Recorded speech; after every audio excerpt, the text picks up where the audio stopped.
Bill Maley, Brighton Supervisor, and I'd like to welcome you all to the September 23rd, 2014 Brighton Town Board meeting. It's always a pleasure to have you here, whether you're here in the audience or watching at home on TV or streaming it on the internet. We do appreciate community participation in these meetings. I would note that if you're here in the room, the agenda and supporting materials are on the table in the rear of the room. If you are watching at home or streaming on the internet, all of the, not only the agenda, but all of the backup material for tonight's meeting is available on the town's website, www.townofbrighton.org. Let's start with a pledge to the flag, and I'm going to ask Councilmember Chris Warner to lead us. I pledge allegiance to the flag of the United States of America and to the republic for which it stands, one nation, under God, indivisible, with liberty and justice for all.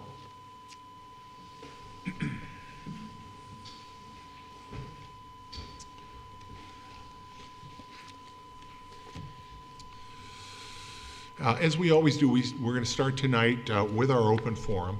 We encourage people here to ask questions or make comments during the open forum. We welcome comments whether or not they're about a matter that's on the agenda this evening. We also have an opportunity if you're at home and would like to call in with any questions or comments during the open forum. Please call 303-3060. Someone will take your call and share your comment or question with us. Again, that number is 303-3060. If you're deaf or hearing impaired, you may call our TDD line. That's our TDD line at 784-5205. Again, TDD 784-5205. Now, during the open forum, as I mentioned, people may address the board upon any matter, whether or not it's on the agenda. Now, we do have some public hearings tonight.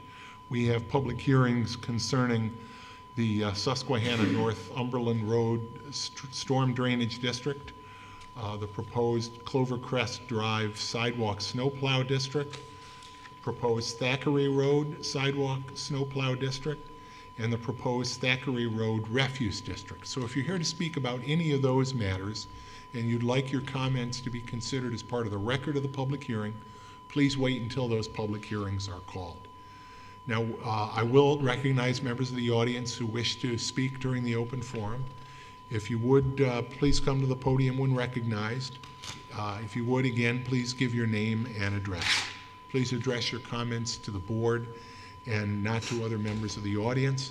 Please be courteous and try to keep your comments as concise as possible. Now, before we do that, I realize that I did not give the emergency announcement information. That's very important. If you do hear the town hall emergency alarm system activated, please exit the auditorium, either through the door to my right.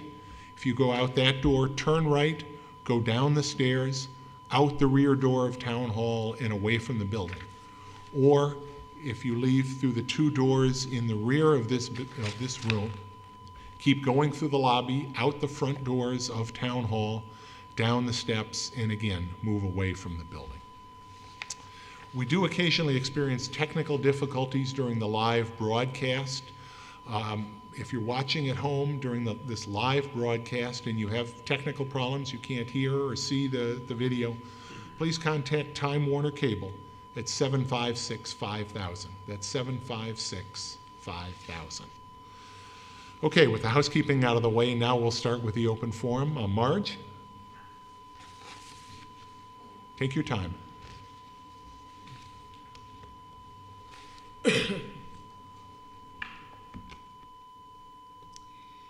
Good evening, everybody, town board, people at home. It's been over a year since I've been here at the town board. Marge, if you don't mind, could you just state your name and address? Oh, I'm sorry. Just that everywhere I go, everybody knows who I am, so I didn't bother. Marjorie Lamo, 90 Towpath Lane, Rochester, New York, town of Brighton. Phone number? No need. Okay, for the past year, I've been with a lot of emergencies, medical, and so on, and I recently, June 2nd, had my 56th major surgery. Non-cosmetic, but I had the surgery. I bring this up because after my stay of 2 days at Rochester General, I was transported to the Friendly Home. I didn't even know it was there, and I'd gone past it for 32 years. I got to the Friendly Home through the Rochester General Transportation, and they asked my husband to take everything I had home. They would take care of me. 2 hours later, I was on the phone calling the police. I'm trying to tell people here in the town of Brighton, if you have a loved one or anyone in any nursing home whatsoever, do not take it that they're taking care of your loved one like they should. 2 hours. I had a life or death choice to make in 2 hours. Being that when they brought in my lunch or my dinner at 6 o'clock, I said to the nurse, the girl, aide, whatever you want to call her, I need my insulin first. Oh, you won't get that till tomorrow, 2 o'clock. What? Tomorrow, 2 o'clock? I need it now. It's 6 o'clock.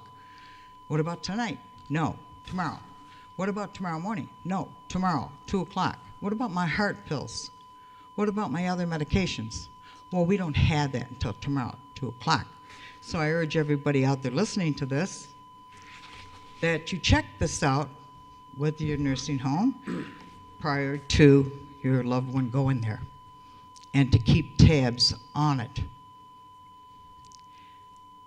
I was so upset, I couldn't eat what they brought me. I'm a diabetic, severe diabetic. I asked for something else, and a glass of water. It took her 45 minutes, I had the light on, no water. She came up with a toasted cheese sandwich. I took 2 bites out of it, and she went out. I still didn't get the water. I didn't bring it with me tonight, but it's home in my dresser. What happened was the cheese caught in my throat and balled up, and I was choking with my light on, and no one came. I picked up the phone, and all I could do was take my fist, roll it up like this, and like that, trying to get that ball out of my throat. I could not breathe. I called my husband, and all I could say was, water. That's all I could say. He caught on, got in the car, and came up to the Friendly Home with water. 3 sips of the water, and I hit myself in the esophagus again, bang, like that, and out came the ball of cheese. And then I could breathe. That's how close I came. I said to my husband, pack my clothes up, pack my stuff up, we're out of here. She said, no, you're not. You're signed in here, you're staying here. Put 2 guards on the door, wouldn't let me out. I called 911. The police, Brighton, came, let her out. I had no choice but to leave that nursing home in order to get my insulin and my heart medication. Or I could go to bed and wonder if I was going to die from a heart attack or an insulin problem. I don't think we monitor our nursing homes very well, because at Blossom Nursing Home, when I went there for my rotor cuff, what I witnessed there was enough to make you sick, to the point where at 11 o'clock at night, I put my stuff on a cart, rolled it to the elevator, which was locked. Locked. Nobody at the desk, nobody there. If there was a fire, nobody could get out. No one. I finally screamed down the hall. They came and I said, open that elevator now. She said, no, you don't open that elevator. I'm throwing this, I won't say the words, guess, through this window. And when the alarms go off and the fire trucks come and the police come, they can come up to floor 5 and see what the heck I'm talking about. It was disgusting, despicable to see your loved ones laying on the floor in whatever. That's what I witnessed. So she took me down to the floor. I said, open the door, the fire trucks will come, and when I send them up there, they'll have you shut down in 24 hours. I don't know who monitors these nursing homes. If anybody's got an idea, I'm home in bed all day by phones. Tell me, I'll call and try to do something to have somebody start monitoring our nursing homes. Shortly after I got home, the Blossom the Elmwood one down here had a fire. Okay, that's enough of that. That accident that I had back in 2008 cost me over $36,000 out of my own pocket, my husband's, for our wheelchairs and all the stuff because we have a no-fault insurance in New York State. I called this police officer who came to the accident, and the person that T-boned me, very obvious that this SUV was smashed in, and my car was really smashed in on the driver's door. Got no citation whatsoever, no ticket, her license isn't marked, whatever, freebie. Just bang into a car and it's a freebie. I don't understand that. And I'm going to call the judge and I'm going to ask him, how come? This is obvious that SUV, and they acknowledged it, hit my car. Why isn't their license marked, Mr. Chief Henderson?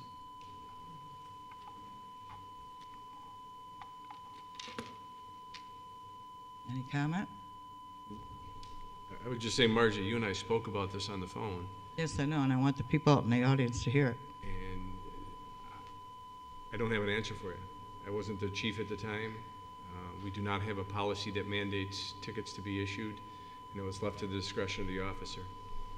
That's the best I can tell you right now. Well, everybody that's sitting home, I hope, listening, if there's an accident, make the officer in charge, whether it's in Brighton or wherever, give them a citation, at least mark their license. They got nothing. Nothing. I suffered. I went through the hell. Okay, that's the accident. We got that taken care of. The paper, Brighton Pittsburgh Post, Mr. Maley. Is there any way we can get that, your blog that has information about September 18th or whatever day, a week ahead of time, instead of having it close to the day of the, because we get our paper on a Thursday, sometimes Friday, and we miss your blog. And I think the week you're referring to, for some reason, and this is not the first time it's happened, the Brighton Pittsburgh Post did not print my column in the week that it was supposed to be printed. We alternate, the Pittsburgh supervisor and I alternate weeks. And for some reason, a couple of weeks ago, the article that I had written was not in the week it was supposed to be. They printed in a week later, and I wasn't happy about it. Thank you. I'm glad you're aware of it, though. Yeah, and going back to the nursing home issue, the state of New York does regulate nursing homes. I would encourage you, if or anyone that has an issue with a nursing home, probably to reach out first to the local office of the New York State Attorney General. They do have a Rochester office, and I believe that would be the first place to go for information, or to instigate a review of the circumstances for a nursing home. Attorney General? Yes, Okay, in their Rochester office. okay. Does anybody on the board know how long the gentleman has on my street at Towpath to put his trailer together that the planning board okayed? Is it open for 4 or 5 years, or does he have to have it cleaned up inside of a year? Tim, do you know whether there were conditions put on that approval? There were, Bill. I would have to go back and check the file, but I think he had until this month to complete things and get things squared away. I can confirm that tomorrow. I mean, I'm not objecting to him doing it. What I'm saying is that you don't go on vacation and everything when you got something to get done. Get it done and get it out of there. Okay. Tim will get back to you, with that timeline, Marge. Thank you. The union down at the Department of Tim's area, I'm in a little pain, so I'm thinking, they don't have a union contract yet. Has it been settled? No, it is not. We will not discuss that because it's still an open contract. It's been open a long time, don't you think? No comment. Marge, Okay. we have continued, to handle that in accordance with, the proper problem. procedures. No problem. I get calls all the time. Time clocks. In the last year, throughout the year, there's been people, like secretaries stealing money out of this, and this one doing that, and that one doing that. The fire department just, all that stuff has been going on. Let me make Okay. it clear. We have. I don't know the specific incidents, but we have not had in the town of Brighton. I know you have. Okay, I just wanted Okay. to. But there is an investigation out, okay? And I just want to say that, it would be nice if you all had time clocks where you put your fingers in it, and therefore we know it's you, that's not somebody else punching you in and out, and so on, and you get your 40 hours in if you're on salary or whatever. That's all. And time clocks are nice, the finger in. That way you give your pass, your badge to someone else to punch you in and out for a late lunch and an early out, what have you. That's all. I'm repeating what somebody's called me and That's fine. brought it up to me, and I'm trying to help the people. Okay, West Brighton Fire Department, how's that going? We are in litigation. Okay, Judge Ark. Again? Judge Ark ruled in favor of the town, and in that order, he ordered that the contract that the town had with the West Brighton Fire Department was enforceable, that pursuant to the terms of that contract, they should turn their assets over to the town. The department has appealed that, and that's all I can really say because of the pending litigation. okay. I just think that maybe the town board could have worked something out and let the West Brighton firemen have the firehouse and worked with them and got that to where you wanted it to be, okay? Now, Dan Amon has copies of a letter that I received in the mail. He will pass them out to each one of you. No return address, no date, no signature, Thank you. and this is what I deal with. I didn't know how to handle it and what to do. So if there's 2 papers, the bottom one is where I faxed it to, the Democrat and Chronicle. It is an issue where I don't know what on there. I mean, I know it's on there, but I don't know whether the facts are true or not. Okay, I'm just saying that this is what I received in the mail. I have nothing to do with any of it. I don't know. Okay, and this is the firehouse at 441, I think, as mentioned. But I think that's what they're talking about. It is the Brighton Fire Department that this correspondence refers The to. one on East Avenue? Is that the firehouse? That is the Because fire it's not station mentioned. number 1. It just Yes. says, that. So I'm just guessing. So anyhow, that came to my house, and I get other things that I think that are important. I save them, give them to you. If not, I throw them out, and I just say to the people, take it to the town. And I would just say the Brighton Fire District is a separate governmental entity with its own Board of Commissioners. They do meet on a monthly basis. Their meetings are open to the public, and their website will tell you exactly when they do meet. Are you going to do something with the fire department? Are you going to dissolve it? No, they are a separate organization. The Brighton Fire District is responsible for fire service in about 2/3 of the town of Brighton. Well, why would we have somebody from Rochester Fire Department come in and be a dispatcher? I don't have a copy of that in front of me, so I don't know what all's on the. I can't remember all. My understanding is that they, are you all right, Marge? Partially.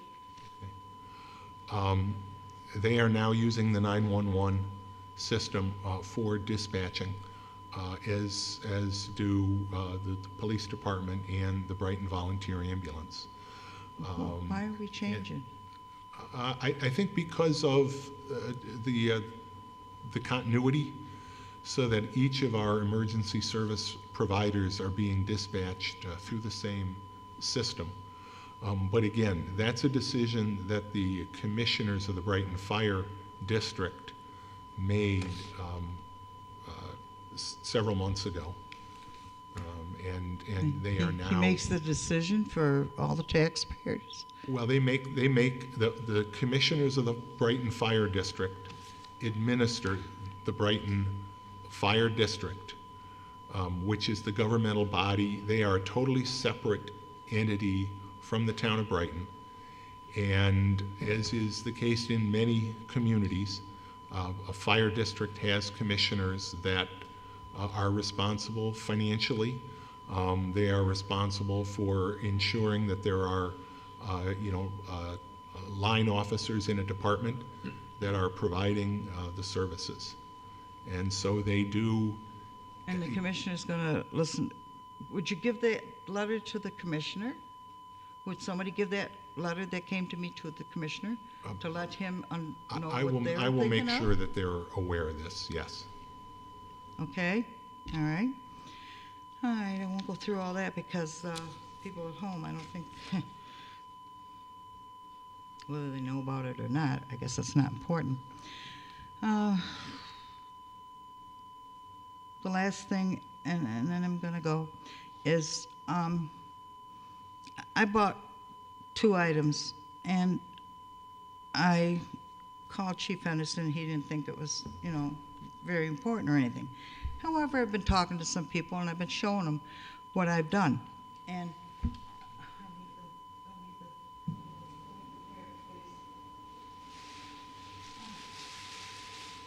getting kinks in my back. Okay. Over on Jefferson Road by the post office, I have no link to it. I have no idea who they are or whatever, but they sell these little items. They're $3. And driving down the street with the light, the sun in your eyes, or at nighttime, this is reflective. It could go on motorcycle people walking, their dogs, kids out on the playground, kids in the street, what have you. If they ever got in the habit of putting one of these on, and they come in all sizes from 2 years on up, cars would see them. We have had a series of accidents in the paper recently, motorcycle accidents, bicycle accidents, people being killed, and everything else where cars don't see them. Something like this here, if you want it for your children or for yourself, go over on Jefferson Road, pick one up, put it on your kids, save their life. I think it's important that they start doing something like that. Coming over tonight, it was kind of dark like. 2 people were bicycling. They were hard to see, okay, if this was on. Or they're crossing the road down in front of Wegmans, which is very hard to see. If they had this on, you'd see them standing in the middle of the road. So I'm not selling these or anything like that. I'm just putting it out there that this is where you can find them if you like, for your children, grandchildren, yourselves, what have you, if you're walking your dog or whatever. I guess that's about it. I did everything now. Okay. I thank you very much for letting me go first. You're welcome, Marge. Thank you for coming in. Hey, this Brighton Fire Department thing really bothers me. Thank you very much. I got a spasm in my back.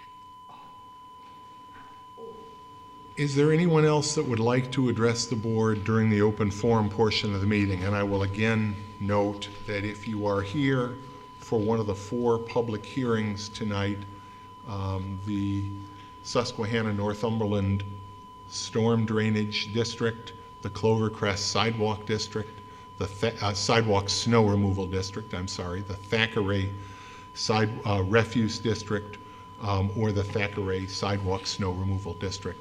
We'll be getting to those public hearings in just a moment. But if you would like to address the board on any other matter during the open forum, we welcome you to do that at this time. If not, then we will continue on with the agenda. And can I have a motion to approve the agenda? So moved. Second? Please call the roll. Councilmember Vogel? Aye. Councilmember Novros? Aye. Councilmember DePonzio? Aye. Councilmember Werner? Aye. Supervisor Mealy?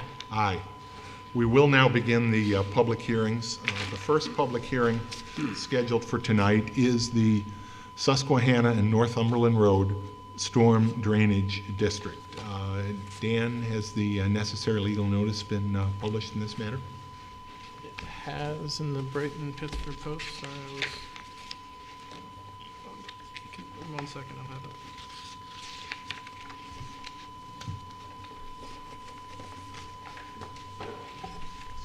Not in the packet. Sorry, I thought it was in the packet. It's not. I'll have to double check on the date. Okay.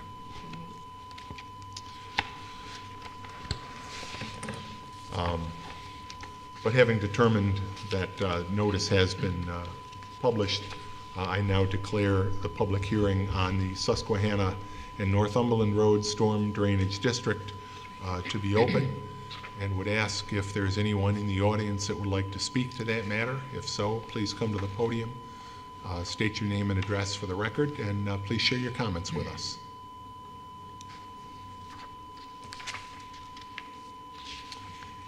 Anybody here on the board? Tim, maybe you can, the town board and certainly your department has been working for quite some time with the neighborhood on this matter, so if you could. Sure, Bill, I'd be happy to. It's been a collaborative effort, with the residents. This involves 6 properties on each street, Northumberland and Susquehanna. So it's a total of 12 properties. There's a negative declaration that's been prepared by our department.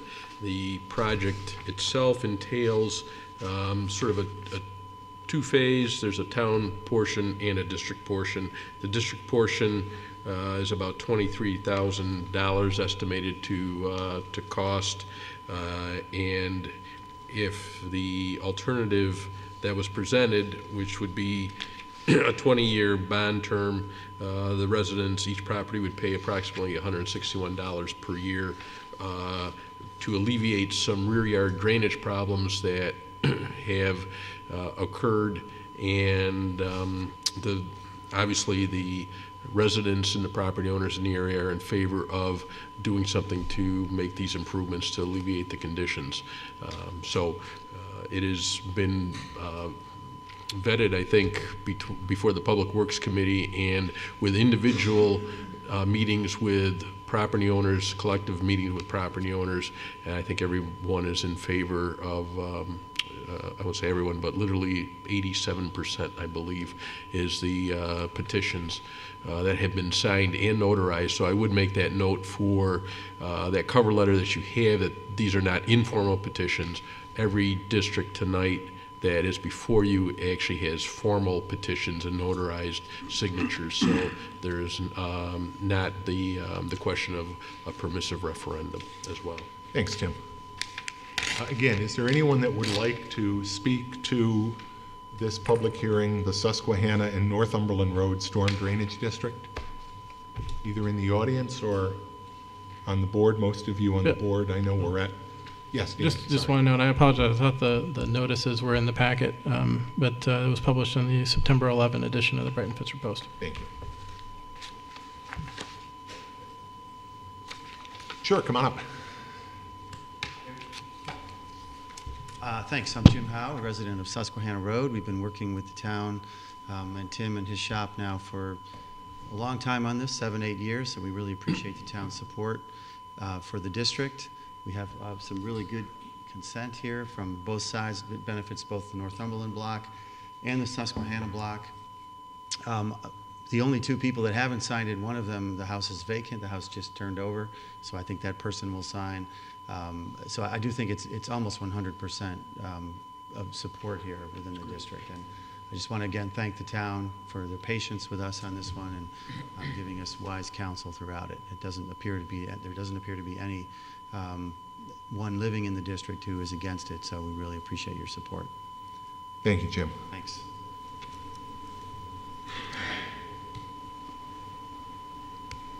And I'm Ron Salzman, also a neighbor on Susquehanna. We're very strongly in favor of this, and it'll really help out in the springtime when there's a real drainage problem due to some changes in the local topography. So we hope that this whole thing will be approved and move forward. Thank you. Thank you, Ron, and I appreciate the time that you and Jim and 1 or 2 of your other neighbors have spent. You've come to more than one Public Works meeting. I know you've worked with Tim and his staff in coming up with a plan that works best from all of your perspective, and I'm glad we were able to work that out. Tim, when do we expect construction on this project? Well, that was the one thing, Bill, that we weren't sure when the petition would actually come in. We knew everyone was working on it. Right now, we would anticipate a 2016 construction as we're going through the budget process. This came in very late, and we had already solidified where we're going with budget and capital improvements and stuff. So the town's portion, we would envision in 2016, Okay. And budget for that next year. Okay, thank you. And Bill, it's been a pleasure seeing the neighbors come into the Public Works chaired by Jim here and identifying a problem, the citizens recognizing what their end of the project is, what the town can do for them, and everyone working together, and finally seeing this come together. And boy, I hope you're going to have dry yards soon. Now maybe next we'll try Palmerston Road, and we'll see how that works. But it's been lovely to see how the neighbors have worked together over there. As the chair for Public Works, I appreciate your civic action in terms of this and your due diligence. This is the way you get your government to work in a collaborative way, in a collegial way with you, the constituents. And like Chris said, it's a pleasure to work through a need like this with a logical solution that everyone will support, really. So thank you, really. Are there any more comments from the public on this public hearing? Hearing none, then I declare this public hearing closed, and we do have a resolution that would not only receive and file the negative declaration under seeker, an affidavit of notice, and authorize the district. In the matter before us, I'd move on the resolution as prepared by the attorney to the town with regard to establishing a storm drainage district for Susquehanna and Northumberland roads. Second. Any further discussion? Please call the roll. Councilmember Vogel? Aye. Councilmember Novros? Aye. Councilmember DePonzio? Aye. Councilmember Werner? Aye. Supervisor Maley? Aye. Thank you, everybody. Our next public hearing tonight is the proposed Clovercrest Drive Sidewalk Snowplow District. Again, Dan, has the necessary legal notice been published in this Answer matter? much quicker this time, yes, the September 11 edition of the Brighton Pittsburgh Post. Great, thank you very much. Legal notice having been published in this matter, I hereby declare this public hearing to be open. And again, Tim, if you could briefly address the subject matter of this proposed district. Thanks, Bill. I'd be happy to. This is, again, as I noted, all the petitions are formal and notarized, so it is not subject to a permissive referendum. We have a sidewalk snow removal district that encompasses neighborhood off of Elmwood and Clover Street. That's South Grosvenor, Cloverland, Landon Parkway, Emmons, and Fireside. So we have the petition, the formal petitions that were received comprised a little over 52% of the assessed value in the neighborhood. And I know there was a lot of work done by the one individual that had undertaken the task of the formation, working with our department. And I believe that I can offer that somewhere in the neighborhood of about $25 to $30 per year per household is what to expect for the sidewalk snow removal in this district. I would also like to add, and I believe it was noted in the agenda, we did receive a correspondence from the property owner at 3201 Elmwood that is on the corner of Clovercrest. I'm not sure if you have that in your packet. If Yes, you do, yeah. I stopped down. I spoke with the gentleman a couple times, and I stopped down and picked up the letter because, as you can see from the letter, it was easier for me to go and procure the letter from him than having him mail it out or send it by email. And if you like, I can read the letter for everyone's edification. If I don't not. think we need to read it Okay. publicly, but we certainly do all have Right, the they've concerns that expressed you raised. concerns Yeah. based upon their family situation as to the creation of the district. Thank you, Tim. Is there anyone in the audience that would like to address this matter? If you would state your name and address, please. Adrian C., 797 South Grosvenor Road. And Adrian, you were the person that did all the legwork, correct, for Yes. for going out. And you worked closely with Chad from our department, so Adrian canvassed the neighborhood, and I know he put a lot of time and effort into this formation. I got kids that walk to school, and it just seems more like a public safety issue than anything to me, so it's worth the walking. So everybody, I thought we had it all a majority, so hopefully it's a go, and that's it, really. Thank you. Yep. Thanks. Is there anyone else that would like to address the board on this matter? Yes, sir. That's fine. My name is Bill Morrison. I live at 885 South Grosvenor Road. I want to say thank you to Adrian for all the hard work he did. There's a lot of people in the neighborhood who do use the sidewalks year-round, and they are not properly maintained by the homeowners. It's not an easy thing for everyone to do, and I just fully support this district creation, and I think it's a great thing, and I think most people are going to enjoy it beyond the 52% that we got. So thank you. Thank you.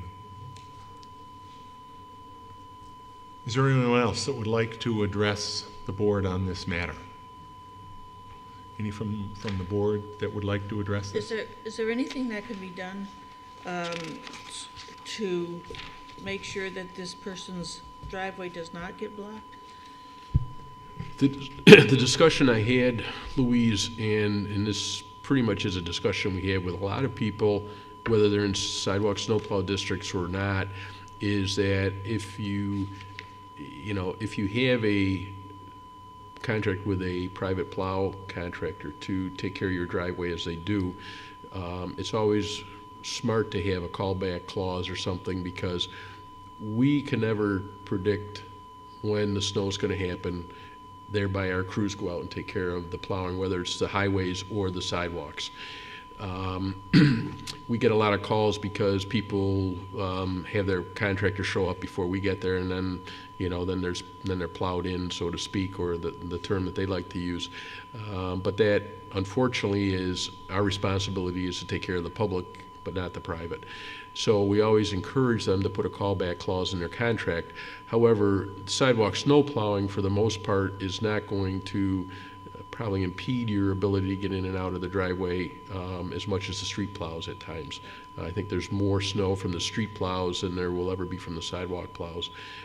So from that standpoint, there's not really anything that we can do that is special in nature to go back and pay attention to this on a case-by-case basis. It would be very unwieldy and very inefficient for us to try to focus on that, because once we started with one, we would be doing this for numerous people with requests throughout the town, which is unfortunately not something we're capable of doing. Not only are you not capable of doing, but it's also an unlawful diversion of town assets to plow a private driveway. Right. Yeah, and we wouldn't be plowing the driveway, Ken, but even just to go back and to clean up our mess. Clearing with our, snow right, from an individual driveway. Right, with is what you our would be doing. equipment.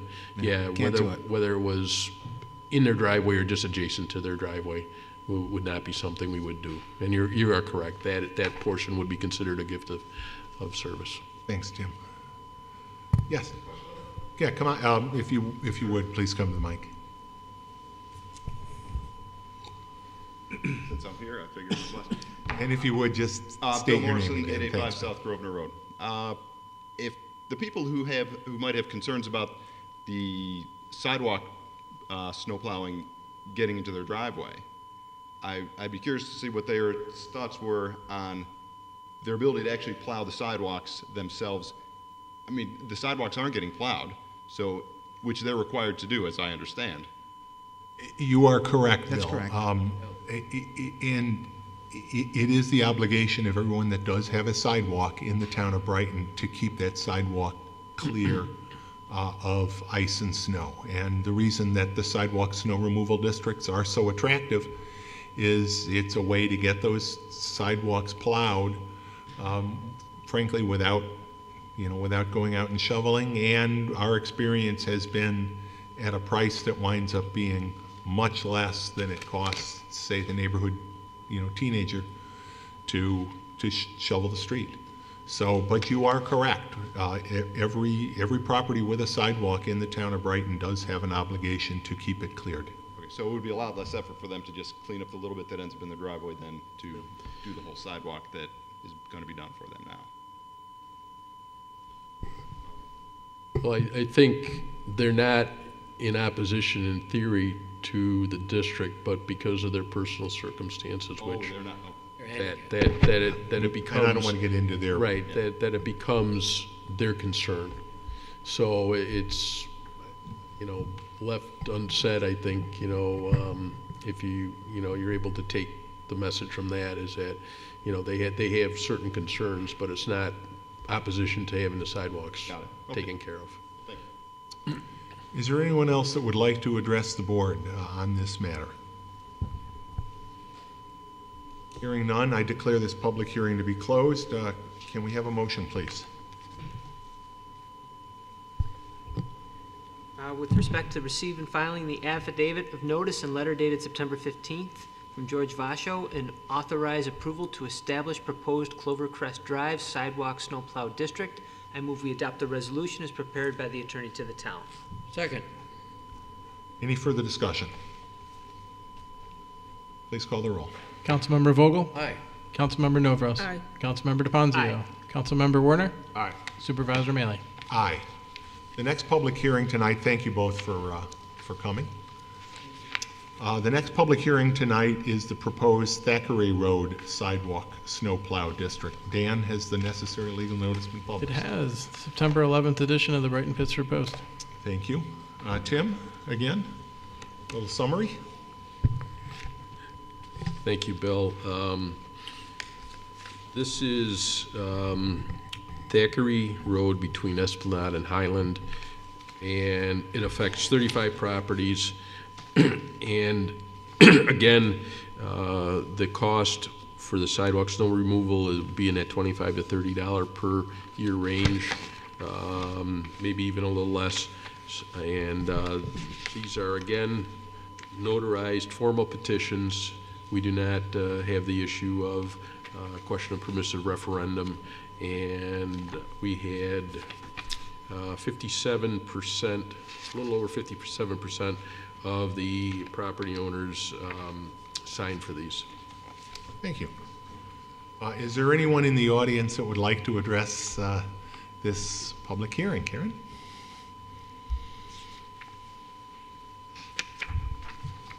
Hello, Karen Berger, 36 Thackeray Road.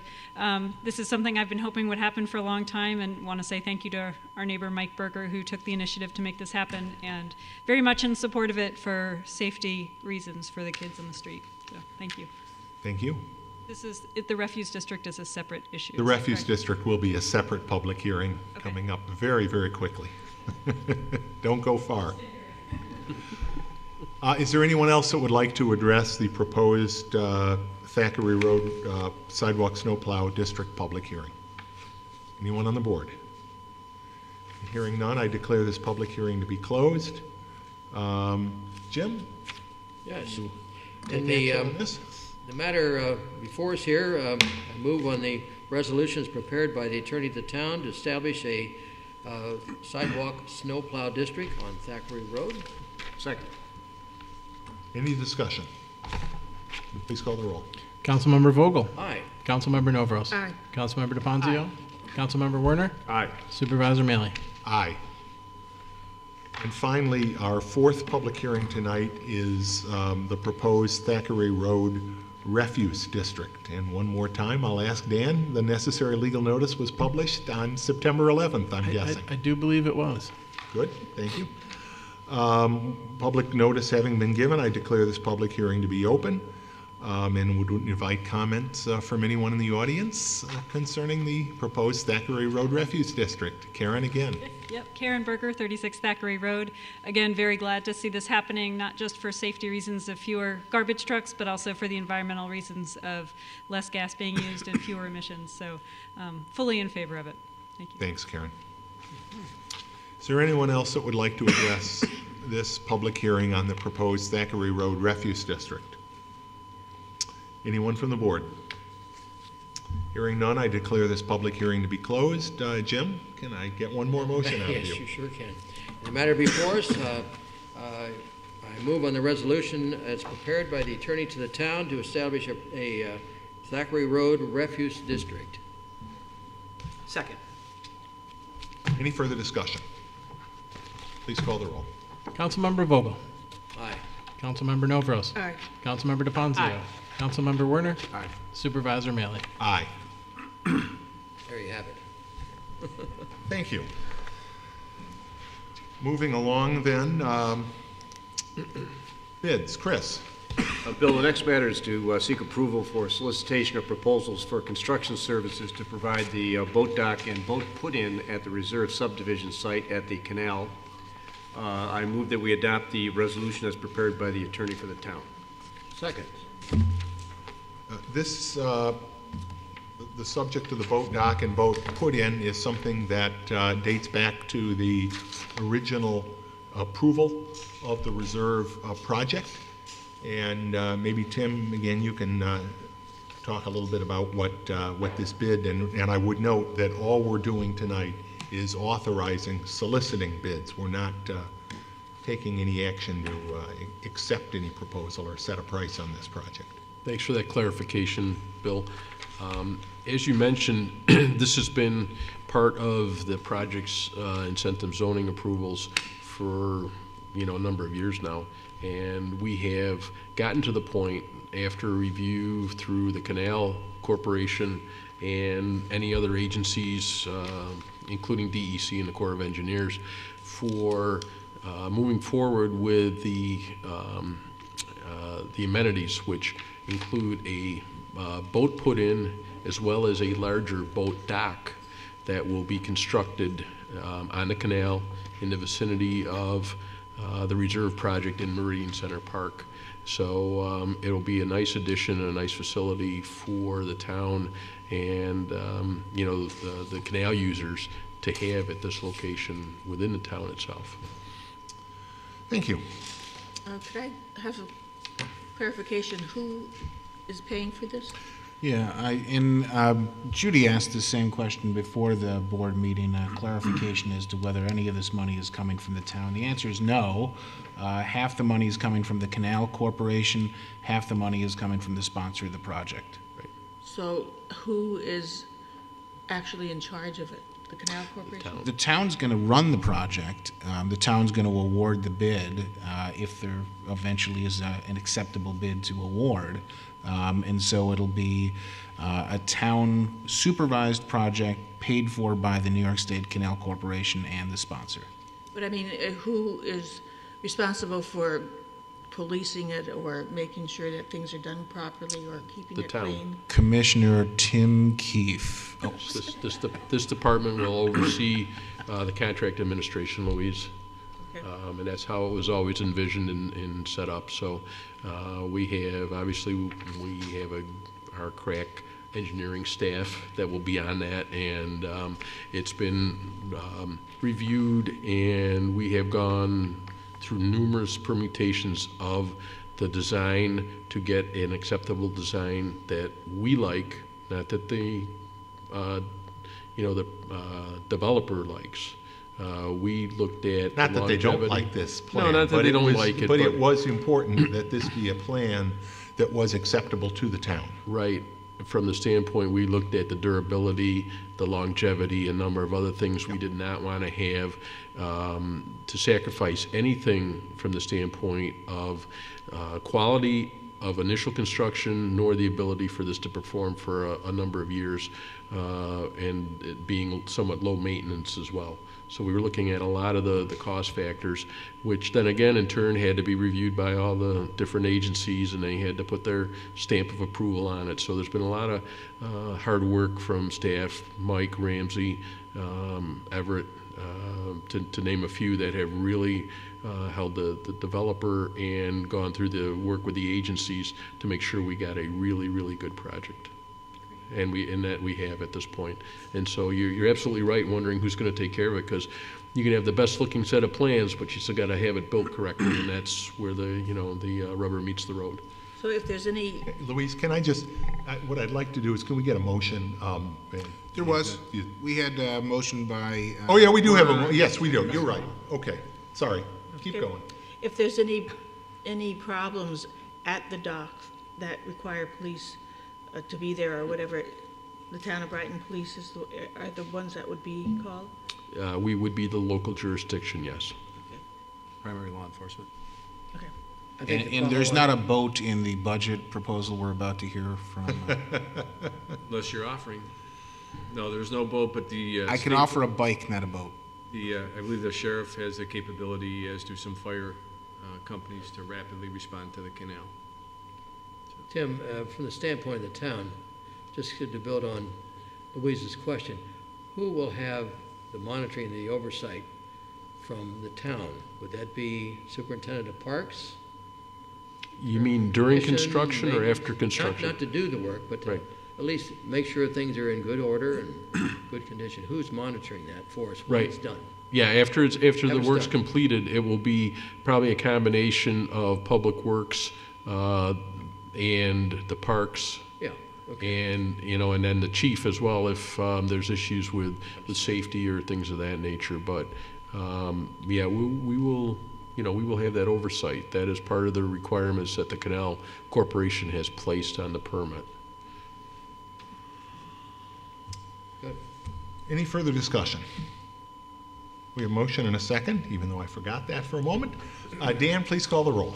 Councilmember Vogel? Aye. Councilmember Novros? Aye. Councilmember DePonzio? Aye. Councilmember Werner? Aye. Supervisor Maley? Aye. Communications. We have one item of communications. Can I have a motion to receive and file? So moved. Chris? Second? Any discussion? Please call the roll. Councilmember Vogel? Aye. Councilmember Novros? Aye. Councilmember DePonzio? Aye. Councilmember Werner? Aye. Supervisor Maley? Aye. Committee reports. Louise? Yesterday, the Parks and Recreation and Community Services Committee met, And to be brief, there's going to be a new pavilion on the Buckland Park. It is being constructed at this time, and it should be ready in a week or two. It's right next to the first playground that you see when you come in off of Westfall Road. And that was a gift from one of the citizens in Brighton, and it was matched by Rotary. There was a report by Becky that they had an excellent summer camp this year. It was full the whole time, and that they are now starting their fall programs, and they too are full to capacity. And the after-school program has 30 full-time kids coming in, and it's going very well. There's going to be a new fence for the community garden, which will probably be constructed within 4 weeks. Halloween, there's going to be the haunted house again on November 25th from... October, okay. 25th. And the haunted house will be here in, is it going to be in the police department again, where the houses are? The haunted house is in the Buckland House. Well, I mean the Safety Street, the Family Fun Fall Festival is in the public safety wing and in the library, right. I believe. And the haunted house is at the Buckland House. And that will be, I believe it will be on October 25th. I think so. Okay. You'll hear more about it at the next town board meeting. Saturday, right. Morning. And the Parks Department is doing a renovation of part of the Carmen Clark Lodge on the town park on Westfall Road. In the senior report, there will be free flu shots October 24th from 9 to 10:30 in the morning at Brookside. The schools and the library both made reports and said that they are both doing very well and that their programs are being very, very widely used, and they're very pleased. And Brighton Baseball made an announcement that opening day next year will be on May 2nd, 2015. And that was the report.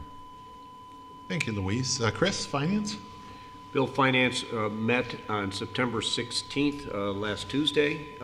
As is typical, all of the matters discussed are on tonight's agenda, with the exception of including the budget, which was discussed at length and is going to be presented here this evening by Andrew Robinson. The next meeting for the Finance Committee is Tuesday, September 30 at 3:30 p.m., and the public is encouraged to attend. Thanks, Chris. Jason, Public Safety? Public Safety Committee has not met since our last town board meeting. Our next regularly scheduled meeting will be on Tuesday, October 14th. We meet at 8 a.m. in the lower level community meeting room, and the public is invited to attend. Thank you. Jim, Public Works? Public Works, our next meeting will be Monday, October 6th at 9 a.m. in the lower level community meeting room. Obviously, we have not had a meeting since our last council meeting. Very good. Thank you. We have no old business, new business. Chris, reading and approval of the claims. Bill, I've reviewed claims this evening totaling $802,551.93. They appear to be in order. Some of the notable ones are a pay down of our sewer bond by some $35,000, including interest, as well as an additional $4,000. The big claim was some $244,000 combined for our medical insurance premiums. That's obviously the largest item. I was interested to see our fencing program was fully subscribed at $650, and I've always thought that might be something good to take up as I look for new things to do. Books at the library, some $15,000, and also audio-visual materials as well. Mr. Keefe's department is responsible for several large items: sidewalk replacements, some $51,000, and asphalt for some $39,000. Both reflecting how much work we're doing in the town here as well. One thing I did notice that the police department has increased their protection from bees at $89.25 for treatment in the police department for bee eradication. So, First time hearing of it. well, you didn't notice, but in any event, the claims appear to be in order. and I move that they be approved for payment. Second. Discussion? And please call the roll. Councilmember Vogel? Aye. Councilmember Novros? Aye. Councilmember DeFanzio? Councilmember Werner? Aye. Supervisor Malley? Aye. And Bill, I forgot to say that our next meeting for Parks and Recreation will be on the 27th of October at 4:30 at Brookside, and the public is welcome. Thank you. Next is the presentation of the town budget by Andrew Robinson. This is the 2015 preliminary operating and capital improvement budgets. Before we begin that, I just want to say a few words. First, I do want to note that the board will not be taking action on the budget tonight, but this is one further step in what has been, and what always is annually, a very open and I believe a very thorough process of budget review. It starts with the development of a 3-year capital improvement plan that we update each year. In the course of the development of that plan, we review with the Budget Review Task Force and the Sustainability Oversight Committee, 2 volunteer committees of members from the town with special expertise in financial and sustainability matters. It's also reviewed by the Finance Committee, and finally the town board takes action to approve that capital improvement plan. Now, based on some of the decisions that are made in the capital improvement plan, and based on submissions from each of the departments, the Finance Department develops a draft. They compile those budget requests. Each year conduct 2 town board workshops at which time each department presents their budget request and answers questions from the town board and from the public. This year there was an additional town board workshop. The Finance Committee also reviewed the budget input that we had, and that entire process has led to the tentative budget that I'm going to be asking in a moment that you receive and file after Andrew makes his presentation. A couple things I want to note too. Of course, I mentioned that there will be 2 more public hearings at our next 2 town board meetings, the 2 meetings in October rather, at which time the public will have the opportunity to review the budget. The budget is available here in the town clerk's office. It's also available in the library, and it is available online. So that tentative budget can be reviewed in any of those ways. Couple things I just want to say real quickly about the budget. I'm not going to read the full budget message this year. You're welcome to read it. It's found in your budget book. But I think it's important to note that the town remains in very strong financial condition. Moody's continues to rate the town of Brighton AA2, as high as any New York jurisdiction, I believe. We just received notice yesterday from the State Comptroller's Office. The Comptroller last year began a fiscal stress monitoring program because of concerns that many local municipalities had suffered some real financial hardships from the economic downturn. The town of Brighton, each of the 2 years has been reviewed through that program by the Comptroller's Office, and they have found that we continue to be in very strong condition, and that's always good to hear. Now, we've been operating for the last 4 years under the New York State tax cap. Well, I should say this is the 4th budget that will be adopted under the New York tax cap, and I'm pleased to say that these past 3 years' budgets all have been under the tax levy, tax cap imposed by the state of New York. And the tentative budget you're going to hear tonight is also under that tax cap as it is proposed now. And I'll let Andrew get into some more of those details. But this is also the first year of a new program initiated by the governor's tax freeze program. Now, in the first year of the tax freeze program, taxpayers will receive a check from the state of New York if reflecting any increases from jurisdictions that do comply with the tax cap. And again, I anticipate not only that the tentative budget meets the tax cap, but I'm certainly hopeful and confident that the final budget we will approve will also satisfy the tax cap. And if that's the case, taxpayers throughout the town of Brighton will receive a tax freeze check from the state. I think it's important to note that priorities in the budget, as they have been, include our infrastructure and public safety. Maintenance of infrastructure is not necessarily a glamorous business.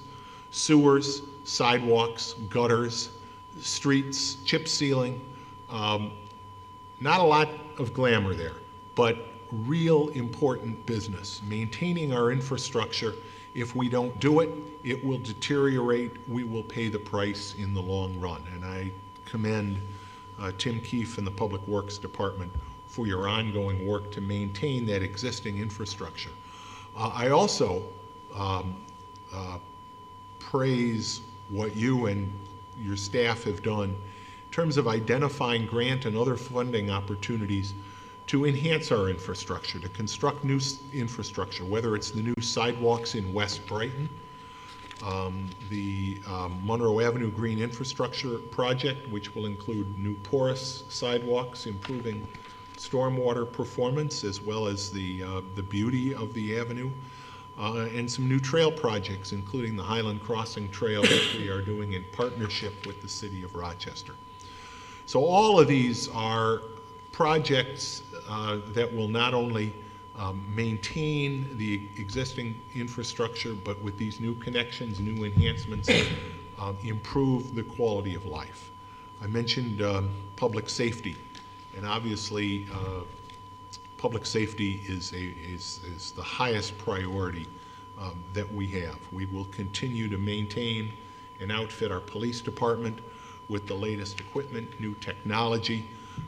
We will continue to maintain existing service levels, maintain and improve existing service levels. You're going to see, for example, this year, significant enhancement to our drunk driving enforcement. But that's only done through the leadership of our police department, starting at the top with Mark Henderson and his senior staff. But as we do that, also a priority of the police department and something that we have worked with and will continue is the importance of maintenance of community relationships with all parts of the community. That too is a departmental priority, not just because it's the right thing to do, but it is the safe thing to do. It is those relationships that ensure that people do feel comfortable calling 911. The communication, the outreach is so important, and you know, the chief and other members of his department in so many ways are engaged in that. That does cost money, we know it, but it's money very well spent, and that's something that we will continue to do. We will this year increase the level of overtime available to the Public Works Department at both the fall and the spring. Fall leaf pickup, spring winter debris removal pickup. We have heard from the public loud and clear that it is important that we enhance that capability. This will allow us to add additional weekend crews that we believe are necessary to continue to provide a high level of service. At the peak seasons, I think everyone knows that it takes longer for our crews to get around town, and people are very understanding about that. But we feel an obligation as well, when we hear the concerns, to meet them, to address them, and enhance the level of service. I would also note, although it's not directly a budget item, but to that point, kudos, we've mentioned Everett Garcia's name before. Everett was really responsible for some enhancements to the town's webpage that make it easier for you to see any time of year where our crews are. Lawn, garden, leaf, debris. Go to the Public Works site, you'll see that map, and you will see neighborhood by neighborhood where our crews are done. That's an example of the kind of commitment to service that our Public Works Department takes very seriously. I don't want to say any more because Andrew Robinson, our budget director, has a lot of thunder. But I do want to thank Andrew. Your hard work, your diligence, your attention to detail, your willingness to spend time right down to the wire here today, working with me, working with our department heads, is what makes this budget process so successful.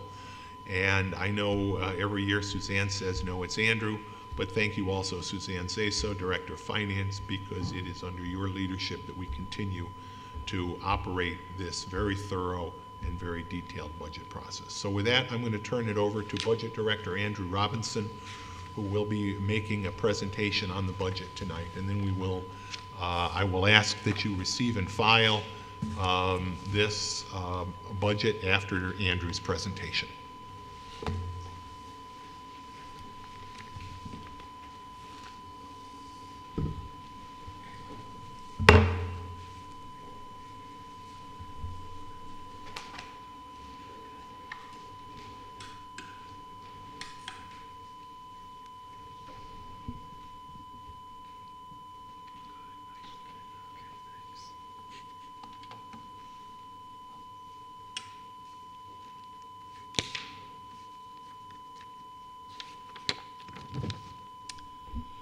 Good evening, I'm Andrew Robinson, the Town Budget Officer.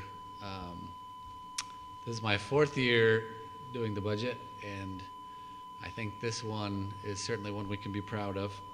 I'll go quickly through a few of these first slides. I've done this for a number of years just to give the residents of the town maybe a little reminder of when you get your tax bill and you see all the different taxing jurisdictions on there, you see the town line, it's kind of easy to forget what exactly, what are the services the town provides. And so if you'd like to read through any of these materials, this presentation or the entire budget book, they're all available on the town website. Right on the main homepage on the left-hand side, there's a little button that's called Annual Budget Documents. In there is all the budget documents as well as this presentation. I'd encourage you to look through them. I think one of the things that I've certainly been proud of working for Brighton is that the amount of information that's publicly available. Certainly compared to lots of other municipalities, we offer a wealth of information on every conceivable subject we can think to provide so that anybody can go and can find out how the town is doing financially and what the budget entails. As far as major areas where the town impacts people's lives, number one, as Bill mentioned, probably is the police, keeping the town safe. I thought it was just interesting that there were over 45,000 calls for service during the last year. Probably the next major area where the town interacts with residents is regards to our infrastructure. And if you think about it, the level of infrastructure that the town maintains is really quite massive. We have all the kind of neighborhood roads, all the infrastructure associated with that, gutters, storm sewers, curbing, road signs, as well as for much of the town, a sewer system, which is part of the sewer district. All of that infrastructure needs to be maintained every year, and it is really an eye-opener to me, the amount that the town does each year with the limited resources we have. One just small anecdote, this past winter, Georgia was hit with some serious snowstorms, and I remember thinking about all the transportation issues they have and thinking, wow, Brighton doesn't have any of those issues. But it's because we have such a large DPW and highway team that can take care of those issues. Over the summer, the town board, myself, and the budgetary task force took a little field trip over to the highway sewer center and got a little bit better idea of just how big of an operation the town runs, and a little bit of eye-opener for me, at least, in terms of the amount that the town does. I'll just point out one thing from this slide. You can see between brush pickup and leaf pickup, the town in last year, 2013, picked up roughly 62,000 cubic yards. Last time I went to go get mulch from my own house, my pickup took about 1 yard. So in my mind, that's over 60,000 pickup truck loads. That's a lot, just to wrap your mind around how much the town's doing here. The Brighton Library, for sure, is a valuable asset to the town. Every time I go to the library, it's always packed. One thing that I like, one stat I like is that over 330,000 people visited the library in 2013 with almost 750,000 of materials checked out. Our parks and recreation programs are a valuable asset. We have hundreds of programs each year. The town has a wide array of park facilities. And not quite as flashy, but the town also provides many services that are kind of behind the scenes sometimes. The assessor's office taking care of all our assessment roles, the town clerk providing things like marriage licenses, passports, elections, town historian, public works with all their permitting and zoning, and the fire marshal ensuring that commercial and residential properties comply with the fire code. So moving on now to more of the meat of the budget, I want to just real quickly talk through the tax cap for 2015. The tax cap is a somewhat complex formula. I won't go through the whole thing right now, but it takes into account several factors, and these factors change every year. For Brighton, we start with what we levied last year. So you take the total of all our funds, the town funds, and all the special districts that the town board controls.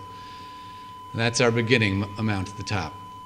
There's a tax-based growth factor which includes changes to the tax base, such as new housing developments or new commercial properties. You factor in pilots for the prior year and the coming year. There's a levy growth factor based on inflation. This year it was 1.56%.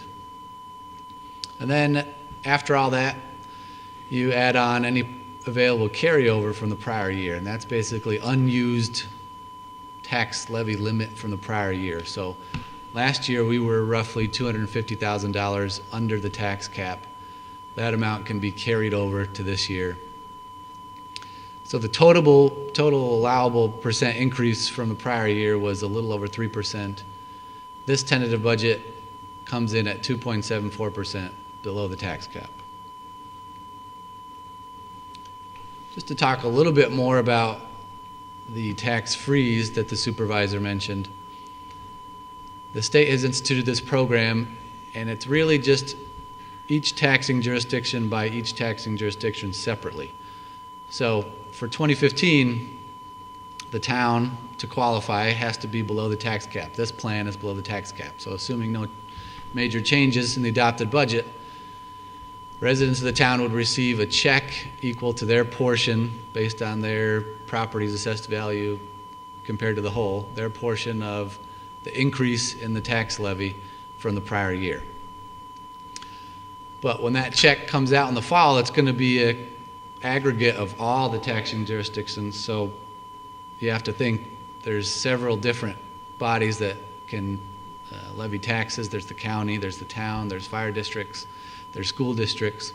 Each one of those is going to be considered separately and then added up total into one check you're going to receive. So the portion for Brighton may not be the total. Each taxing jurisdiction is separate. I'll just point out that as far as homeowners needing to do anything, I don't think there's anything you need to do. The state's going to calculate this credit on their own based on whether the town and the other jurisdictions were underneath the cap. And those checks should be mailed out in the fall. This next slide shows a summary of the budget. I'll just talk quickly through how this works. If we look up at the top in the general fund, you can see the way the budget is balanced is we have a plan of spending roughly $16.6 million. That $16.6 million is supported by approximately $7 million in non-property tax revenues. That's everything from interest income, franchise fees, to fees for services, recreation fees, all those things kind of lumped into one. It's offset by $1.2 million in appropriated fund balance. That's essentially the amount the town has in savings from all our prior years used to offset the tax levy. And the remainder of spending is offset by the amount we're going to raise in taxes this year for the general fund, $8.4 million. So this slide shows the breakout based on our different fund types for the general, highway, library, debt service, and all our special districts. And as I mentioned before, you look down at the bottom and circled, you can see the change in the tax levy year to year is a little under 3%. It's 2.74%, which is under the tax cap.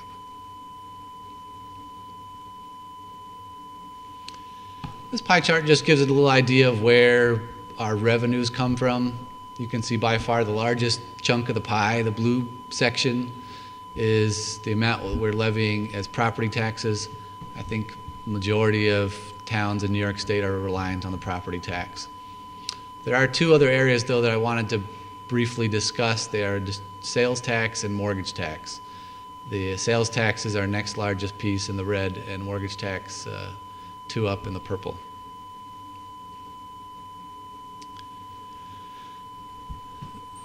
This slide shows the change in revenues year to year, and I'll start with the kind of negative changes and go to the positive changes.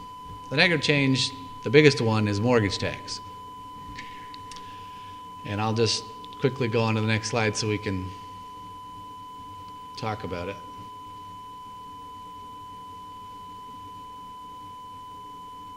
If I can get my clicker to work.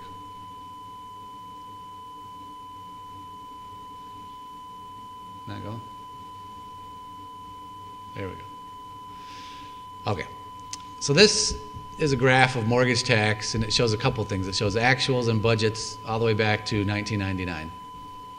The top line is showing the actual, and so you can see it's really a very volatile revenue source. And all I wanted to point out is that this year, going from last year's budget to the 2015 budget, we're really taking a hit in our mortgage tax level. You can see back in the early 2000s, we got up to a historical high, almost $1.5 million in a year. That went all the way down to less than $700,000, an $800,000 swing by 2011.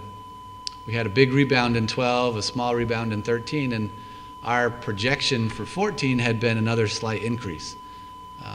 So far this year, we've had a lot lower collections, roughly 50% less than we had budgeted.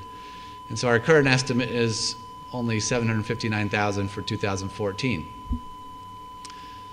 So that's a big difference from the prior year budget. It's one of the challenges in this year's budget is how do we balance with this major swing in mortgage tax revenue. For 15, we're trying to take a more conservative approach and do a historical average of low $800,000 range, which I think is a pretty conservative estimate. So go back to our previous one here. If I can get it to work.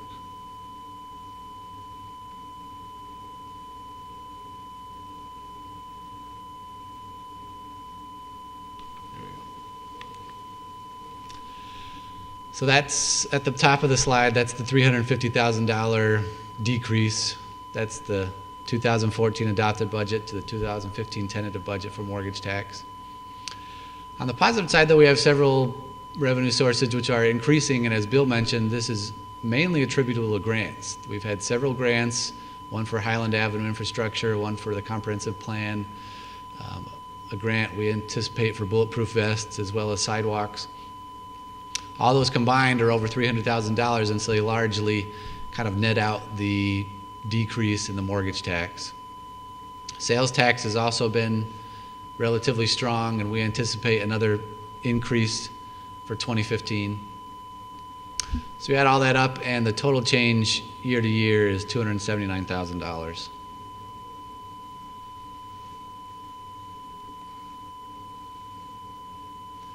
Just to talk about sales tax really quickly. Just wanted to point out that we've tried to be conservative. This is a graph of actuals all the way back from 2000. So if you look at the total time period we have a full year for, the year 2000 all the way through 2013, the average increase is about 5.5% a year. If you look just over the past couple of years, 2010 to 2013, it's a lot higher. I think that's because of a rebound in the economy, and that average is over 10%. So our increase estimate for 2014, this current year, and 2015, next year, is only 3.5%. We think that's a very conservative budgeting model. In expenditures, I'll just point out two major changes that are affecting the budget this year. One, I think, is a positive change, and that's the town board has identified that there's several critical infrastructure items that we want to fund. Equipment and capital is increasing $213,000. Kind of a negative change that's difficult for the budget is changes to employee benefits. And really the two changes here are medical premiums for active and retired employees and New York State pension rates. If we just dive a little bit into each one of these, for our active employees, this is the second year of a large increase. Last year we had over a 30% increase in premiums. This year we're expecting a 17% increase in premiums. The town is certainly doing all we can to look into other models for providing insurance and keeping these rates lower in the future. There's been several changes at the federal level that have affected our retiree plans. The town offers a Medicare Advantage plan. We have plans with Excellus and MVP. Both of them are increasing quite substantially for 2015 based on changes to the way the federal government subsidizes these plans. For Excellus, these premiums are increasing 74%. MVP did a large increase last year, so the increase isn't as great this year, but still 18%. On a positive note, the state retirement system, after 4 or 5 years of straight increases, has over the past 2 years decreased rates. So last year rates decreased on an average of 3.1%. This year they decreased on average another 8%. So that means for the town, for every employee that's a member of the retirement system, the town has to contribute a portion of their salary to the state retirement system as a mandated, state-mandated contribution from the employer. So I just want to point, even though the rates have been going down slightly, they're still at a very high level. For example, police officers were required to pay roughly 21% of their salary towards their retirement in the system. All our other employees a little bit lower at about 19%. Compared to the private sector, these are really high employer contribution rates. Lastly, I'll just talk quickly about, won't get into all the details, but just the amount that the town is spending on critical infrastructure. And I'll just point out that I've been really impressed this year with the amount of thought and planning that's gone into this, from the budgetary task force to the town board. The town board has certainly been very involved in capital planning and making sure that we're not shortchanging ourselves going forward by cutting capital too far. And I think you'll see we have a very robust capital plan. A lot of it is funded through grants, which certainly helps the Brighton taxpayers because it's not directly part of the tax levy. Roughly $3.6 million in the highway and public works arena. Several items funded through grants there. About $450,000 for our information systems, police, library, and facilities budgets. 2 items of note there, 3 new police cars, as well as new computers in the library. In our special districts, we're also trying to keep the infrastructure level where it needs to be, especially in the sewer district. Across the state, there's been lots of reports about sewer systems that aren't being adequately maintained. I feel confident that the town is taking steps to keep our sewer system maintained. We have roughly $465,000 in planned spending in the sewer district for capital items. Most of it is for relining sewer pipes. We have an extensive sidewalk district, and we're continue to fund that with roughly $172,000, as well as capital contributions for new ambulances on a biannual, once every other year replacement cycle. That's the end of the presentation, and I'll just close by saying that I feel confident that we've looked under every nook and cranny in this budget, analyzed every single budget line, and I think the town board's taken a real hard look and decided what things are critical and what things aren't critical, especially over the past several years. You know, we've done this in phases. Each department this year had a request to cut their budget by 2% in their supplies and contractual lines, and almost across the board, all the departments accomplished that goal. And so this plan, I think, reflects a very balanced approach in terms of increasing the tax levy under the tax levy limit, but still maintaining infrastructure and the service level that Brighton residents expect. Thank you.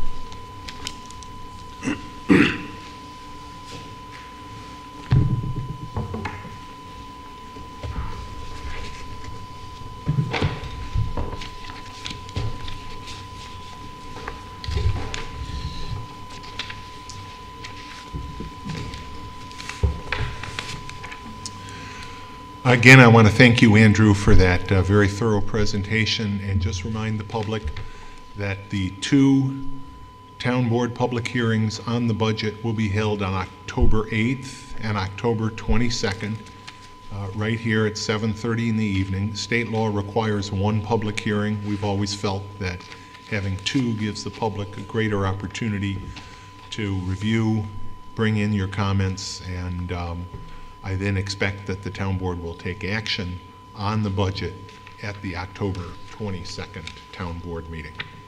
Can I have a motion to receive and file the town's 2015 preliminary operating and capital improvement budgets as presented tonight? So moved. Second. Discussion? Please call the roll.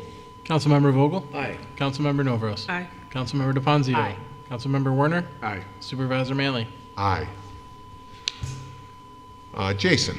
Yes, the next matter is to authorize supervisor to execute an intermunicipal agreement with Monroe County to provide tobacco compliance check services. I move we adopt the resolution as prepared by the attorney to the town. Second. Mark, if you could just briefly address this. Supervisor, this is a long-standing agreement that we've had with Monroe County.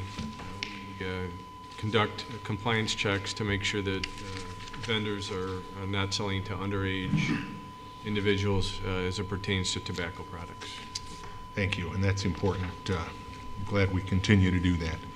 We have a motion and a second. Any further discussion? Please call the roll. Councilmember Vogel? Aye. Councilmember Novros? Aye. Councilmember DeFonzio? Aye. Councilmember Werner? Aye. Supervisor Manley? Aye. Jason, I'll let you do another one here. Next one is for authorization to accept legislative justice grant funding in the amount of $10,000 to be used for purchase of covert speed detection and traffic data collection devices and handheld laser radar devices, along with approval to appropriate funds from the 2014 budget. I move we adopt the resolution as prepared by the attorney to the town. Second. Supervisor, this was actually a federal grant that's funneled through the state. State Senator Joe Robach applied on behalf of the Brighton Police Department for a burn justice grant in the amount of $10,000.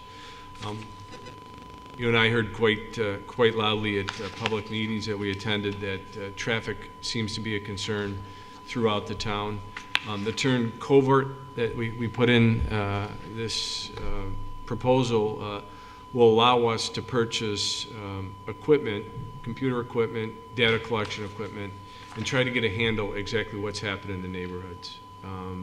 We have identified a certain device that would allow us to collect the data, dates, times, direction of travel, and present it out in the form of, we can use it in PowerPoints, we can put it in a printed copy, so when we go back to neighborhood associations or complainants, we can show them the data, the analytical approach that we took to their speed problems.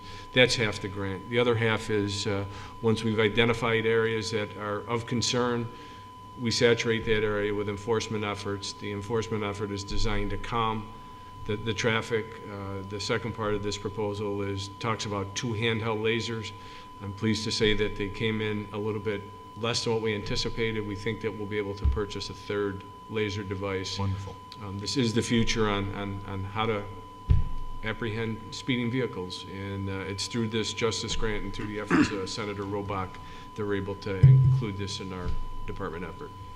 Because you're right, we both, and I'm sure my colleagues here also hear it, you have established a system of special enforcement in areas that we know become hazards due to speeding or other special circumstances like, buses and school buses and the like. But having the equipment, I mentioned it in my comments a minute ago, making sure that we continue to have technological advances for our law enforcement is very important, and thank you, Senator Robach, for supporting that. We have a motion and a second. Anything further? Any discussion?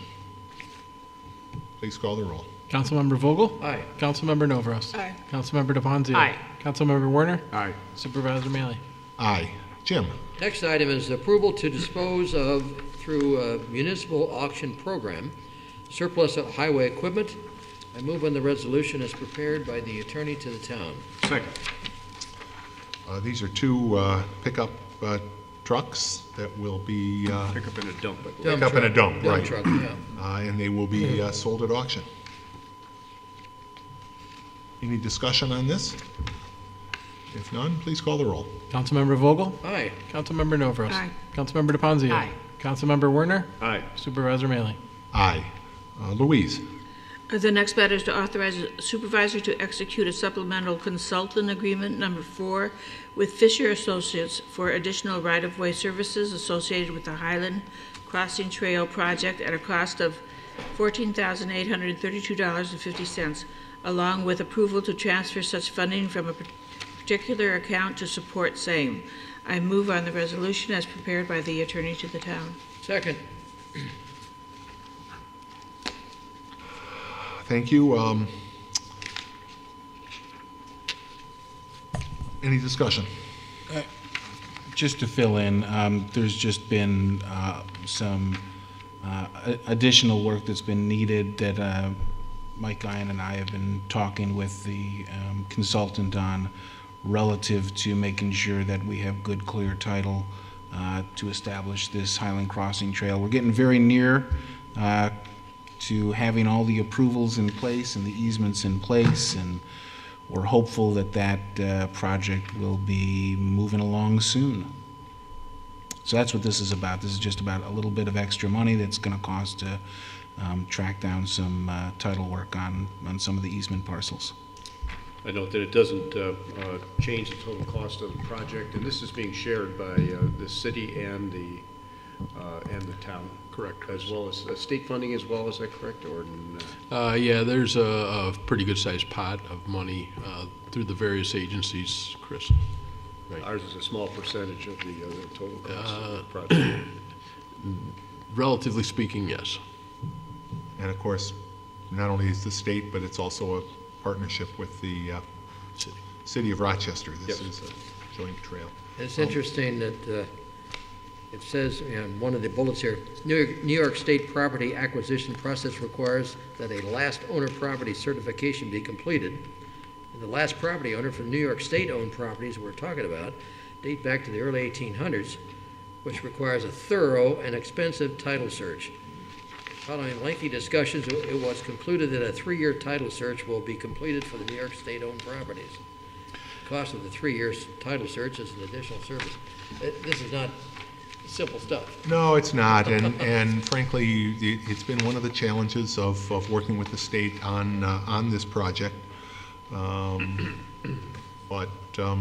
we will continue to work with them, and I know Ken has been engaged, and Tim's office has been engaged. I just have, Suzanne, I don't see any reference in here to a budget transfer. Is it? Did intend in the project to transfer funds from one line to another? Like I said, Jim said there's no change in the overall cost of the project. And I chatted with Mike Guyon about this. It's just really a shifting of cost from one portion of the project to another. I don't think we're actually changing accounts. Okay. We're not moving money from one account to All right, that's what I wanted to clarify. Well, actually. Well, Not so fast. I think there's an engineering fee account, and then there's like a land acquisition account. well, that's We're moving because money from the engineering to the land acquisitions. it's not entirely clear here, either from the correspondence or from the resolution. Right, I can tell you, I drafted the resolution excluding reference to any transfer of funds after my conversation with the town engineer. That could have been simply my misunderstanding. My understanding, the way this resolution was drafted, was based on my understanding that there was not going to be movement of money from one account, one financial account to another financial account, that it was going to be simply reallocating money within an account for one portion of the project to another. If we're moving money from one financial account to another, then we should authorize that as well. That was my understanding from my discussions with the Public Works Department. So perhaps I could suggest a amendment to Councilmember Novros and Vogel, who made the motion in the second, that we add language to the resolution authorizing the appropriate account transfers as needed to accomplish this result. Because I don't really know what account numbers we're talking about, so I can't really specify that. And I was just going to say, in this stage of the project, I mean, it's not an urgency to move the funds because there are a substantial amount of funds in both accounts right now. Can we move on, just leave it the way it is for now? Leave it the way it is and come back another time if needed I mean, I hear to what you're formally saying, make the Ken. transfer. At some point, we may in the future, to continue as the project moves forward, make some of those budget transfers. All right, that's fine. Then why don't we take action on the resolution as it stands? Yeah, I just wanted to mention real quickly that thank you for the recognition of working on this, but it really wasn't my idea. The kudos really ought to go to Stu Cooper at Chicago Title, who I bounce all my tough title questions off of, and Stu came up with this idea of doing the 3-year search. So thanks to Stu Cooper and the good folks over at Chicago Title for figuring this out. Former colleague of mine, so glad you're working with him. Okay.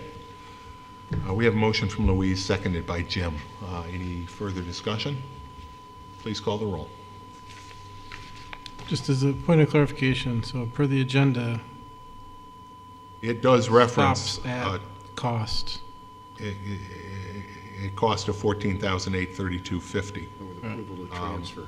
So the along with. I do think it's struck. appropriate that we amend the agenda accordingly, because that item is not included, and maybe then Louise and Jim, if you're comfortable with adding that to your motion, that your motion include an amendment to the agenda to strike the phrase "along with approval to transfer such funding from a particular account to support same."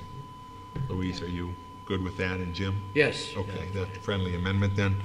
Then with that change, we have a motion and a second. Now, please call the roll. Councilmember Vogel. Aye. Councilmember Novros. Aye. Councilmember DePonzi. Aye. Councilmember Werner. Aye. Supervisor Mealy. Aye. Chris? Next item, Bill, is to seek authorization to execute an agreement with the Burke Group to provide actuarial services for the valuation of other post-employment benefits, OPEB, for the fiscal year ending 12/31/14. I move that we adopt the resolution as prepared by the attorney for the town. Second. Suzanne? This is a governmental accounting standard requirement of the town to disclose in our financial statements the cost of what they call OPEB, other post-employment benefits, and right now that just encompasses medical benefits for our active retirees, our current retirees and our active employees right now for the future. So we have Engage Services, we have to every other year update those actuarial numbers, and we're proposing to use the Burke Group. And we've used the Burke Group And in we've the used the past Burke at the same Group. cost, I believe. 2 out of our past 3 evaluations, yes. And as you note, there was another firm that submitted a proposal, but they do not have any municipal experience, and that is exactly what we need here, obviously. Understanding for GASB purposes exactly how that OPEB actuarial work is going to be done. So I certainly agree with that decision for a nominal lower cost, that we continue with a firm that does have this municipal experience. Okay, we have a motion and a second. Anything further? Please call the roll. Councilmember Vogel? Aye. Councilmember Novros? Aye. Councilmember DePonzio? Councilmember Werner? Aye. Supervisor Mealy? Aye. Chris? Bill, the next item is to authorize and adopt post-issuance compliance policies and procedures related to the town's tax-exempt obligations pursuant to Section 103 of the Internal Revenue Service Code of 1986. I move that we adopt the resolution as prepared by Town Bond Council and as per his memorandum. Second. Thank you.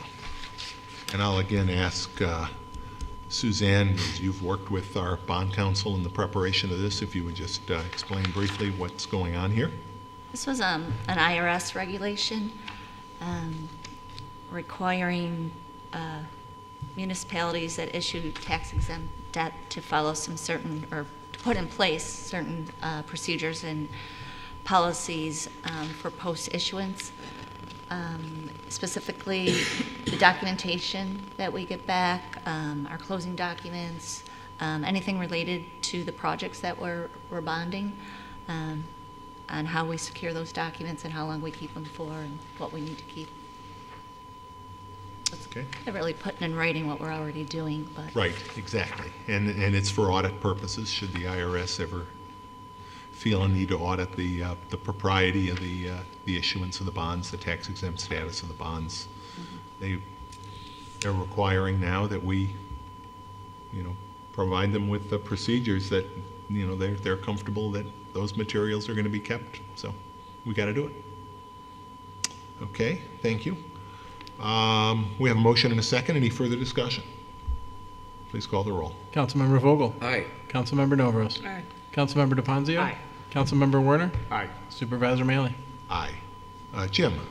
Yes, the next item is a approval to transfer balance of sewer district account funds to a particular general sewer account balance in support of the MCC sanitary sewer boring project. I move on the resolution.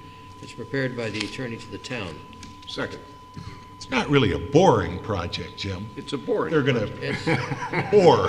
They're going to bore in the ground. That's what they're doing. Tim, why don't you tell us a little about this boring project? Bill, as you alluded to earlier, these are not exciting times because it's infrastructure, but it really is in a way. The continuance of this project, which we started a few years back, has enabled us to take one pump station offline, which this will allow us to move closer to taking a second pump station offline. So it's from a logistical standpoint.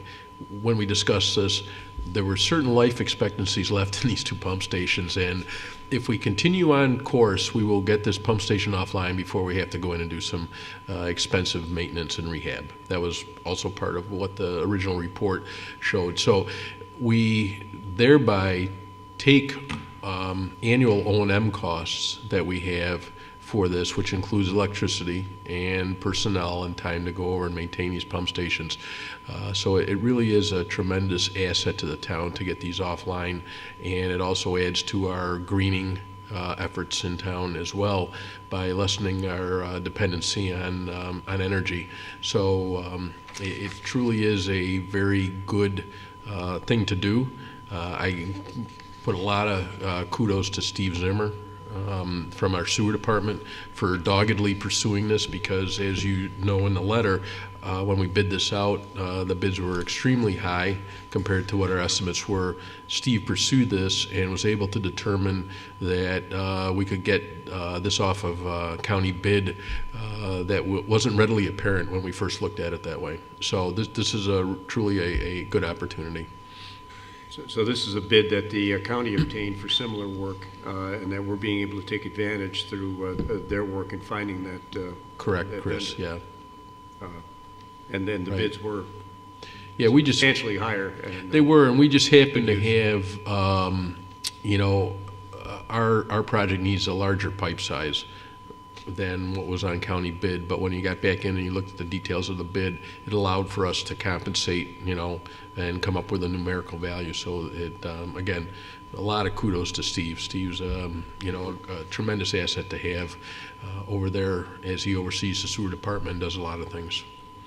Steve will provide the oversight as this Absolutely, Jim. goes Right. underway. Yep, we will be out there as well, actually, from, you know, engineering staff will be there too, because this is a very critical component to get these things done. And it was required by MCC, because this portion of the sewer goes along the frontage of the MCC campus on East Henrietta Road. And it was important from their perspective not to interrupt the access to the campus on the, you know, the driveways there that are on East Henrietta Road. So this is something we've had to work in concert with MCC on, and they've been a great partner in this too as well. Good. Good.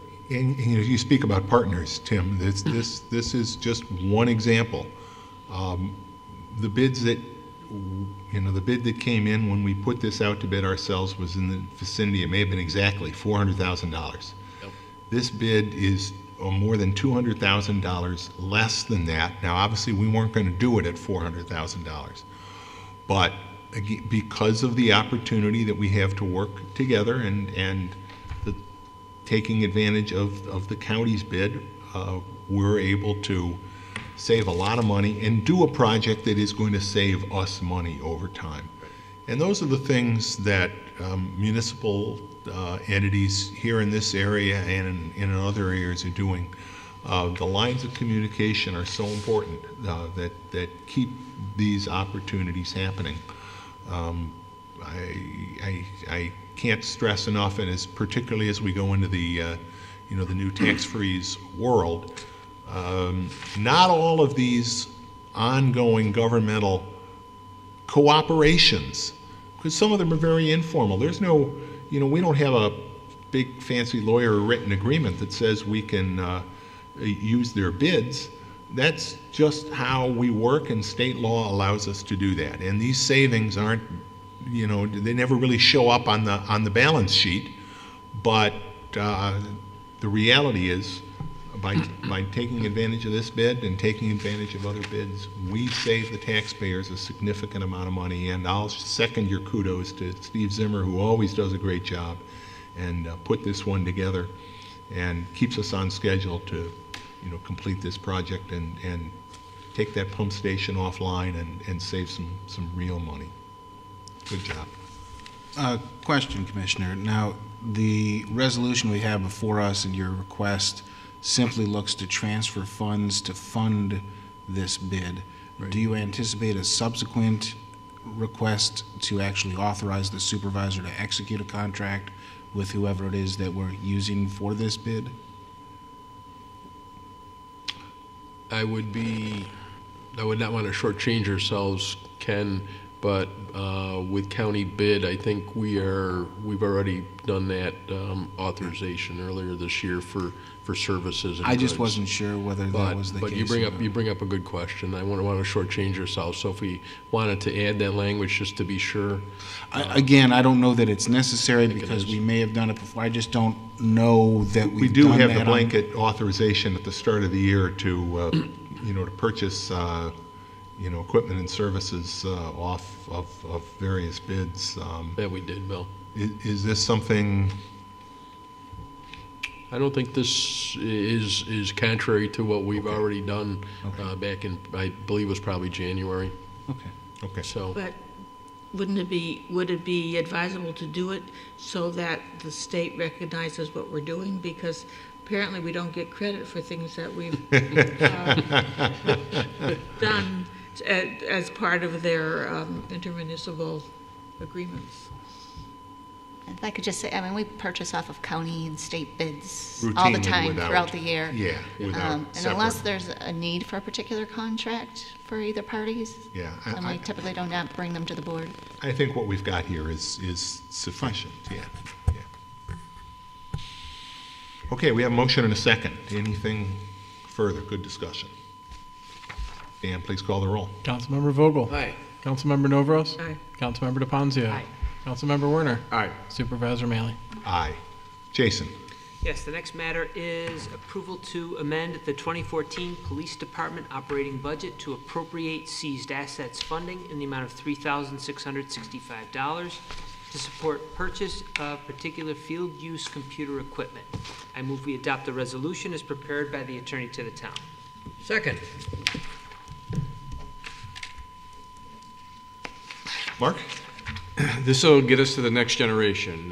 This is the first phase of what I anticipate a large-scale purchase of portable tablets that will be used in the field by uniformed police officers. The interesting part to this is that it's budget neutral to the town.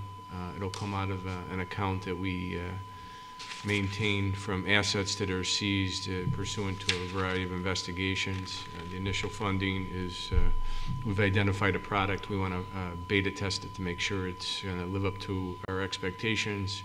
Once we've made a decision on that, I'll come back and ask for a total of 30 units to be purchased. And I have vetted this through the Department of Justice. It is well within the parameters to use this type of funding for this purchase. And these tablets are rough and ready. They're Yep, we're gonna put them through their works. Strengthened for- We've got one now that's a loaner, and it looks like it'll be very durable. And Good. the way they're constructed, we can cut down on exterior carrying cases. So, good. All right, we have a motion and a second. Anything further? Please call the roll. Councilmember Vogel? Aye. Councilmember Novros? Aye. Councilmember DePonzio? Aye. Councilmember Werner? aye. Supervisor Maley? Aye. Jason? Yes, the next matter is to set a public hearing date of October 22nd, 2014 for consideration of proposed local law number 7 of 2014, fire protection systems licensure and corresponding fee schedule. I move we adopt the resolution as prepared by the attorney to the town. Second. Ken, you've been working with Chris Roth and putting this together. If you could just quickly explain what this local law will be. Sure, and I'll look to the commissioner for some additional support if I misstate anything. But essentially, there are companies out there that install sprinkler systems, is the simplest way I'd refer to it. And it's important to make sure that those companies are qualified to do their work. And there are some national standards and under the National Institute for Certification in Engineering Technologies, or NICET, that set forth the requirements for an installer to become certified. And it's in the town's best interest to make sure that fire suppression systems, such as these, function adequately for public safety. And so this sets up really just amending what we now have as an existing fire extinguisher installers law by adding a new category and some new requirements for those installers of the sprinkler systems. And I think that there is also an annual fee that is to be charged as well. And so that's in sum and substance what this law seeks to accomplish. Commissioner, anything you want to supplement there? No, I think you summed it up well, Ken, and obviously the Fire Marshal, Chris Roth, is very supportive of this because it sets some standards and expectations for work conducted in town, which is of paramount safety to the public. A lot of times these situations really revolve around public safety and the protection of the public when they're in buildings or facilities here in the town. And I will say this really is Chris Roth's baby. I mean, he's been working hard on this for multiple years, actually, and really looking at different examples of similar laws from really around the country, and trying to glean from those a set of code amendments that would really work for us here in Brighton. And I think we've worked well together to do that, but really this has been at Chris Roth's matter that he has really put energy, time, and effort into to bring forward to the board. And it's based on his experience with, various commercial installs, and they typically come the very last stages of a project, and when there are problems, which sometimes are caused by the fact that a firm, may come in that really doesn't have the expertise to do this kind of sophisticated commercial work. So I will have the opportunity to vet it at the public hearing on the 22nd. We have a motion and a second. Anything further? If not, please call the roll. Councilmember Vogel? Aye. Councilmember Novros? Aye. Councilmember DePonzio? Aye. Councilmember Werner? Aye. Supervisor Maley? Aye. Supervisor, I am just now distributing a substitute resolution number 14. The assistant to the supervisor and I drafted on a break Great. earlier today. Great. Just to clear up the language in terms of the term to be served. All right. Well, Louise, then I'll ask you to make this motion. The next matter is to appoint a particular person as chairperson of the Sustainability Oversight Committee effective immediately through December 31st, 2016. I move on the resolution as prepared by the attorney to the town. Do we name the person? Sure. The person to be appointed is Ron Wexler. Second. And Ron is currently the vice chair of the Sustainability Oversight Committee. And as Louise indicated, he will be serving the remainder of a term through December 31st, 2014. But since we're so close to the end of the year, he will serve a full 2-year term after that. Paul Tinkle has been serving as chair of that committee, and we do thank Paul for all the work that he has put in. Paul is a committed advocate for sustainability. He lives what he believes, and Paul, we appreciate everything that you've done for the town in many ways on this committee. Can I have, we have a motion and a second. Any further discussion? Bill, it's been my pleasure to serve as the liaison to that committee, and Ron has done an excellent job in helping out when Paul is unable to supervise the meeting, and we do very much appreciate Paul's hard work many years on that committee. Ron will do a great job. Yes, he will. Thanks. Anything further? Dan, please call the roll. Councilmember Vogel? Aye. Councilmember Novros? Aye. Councilmember DePonzio? Aye. Councilmember Werner? Aye. Supervisor Maley? Aye. Counselor, is there anything that you need? That was an attorney to the town. Okay, sounds good. Matters of the supervisor, just a couple things I want to mention. First, I want to remind the community and my colleagues up here at the table, October 18th will be really our last major bicentennial event. Tastings Through Time will be an opportunity not only to enjoy foods that date back to Brighton's birth 200 years ago, but also modern foods as well as some dishes you may remember from some famous Brighton restaurants of the past, restaurants like Howard Johnson's and Sir Richard's. Tastings Through Time will be held, as I said, Saturday night, October 18th. It's going to be at the Country Club of Rochester, which is itself a historic facility, starting at 6 p.m.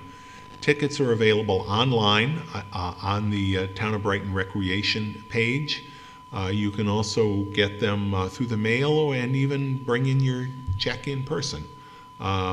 It's $50. You'll also have the opportunity not only for, it's not a sit-down dinner, so you're not going to be stuck with anybody all night, but it will be a grazing of many, many, many. No one will go away hungry having seen the menu.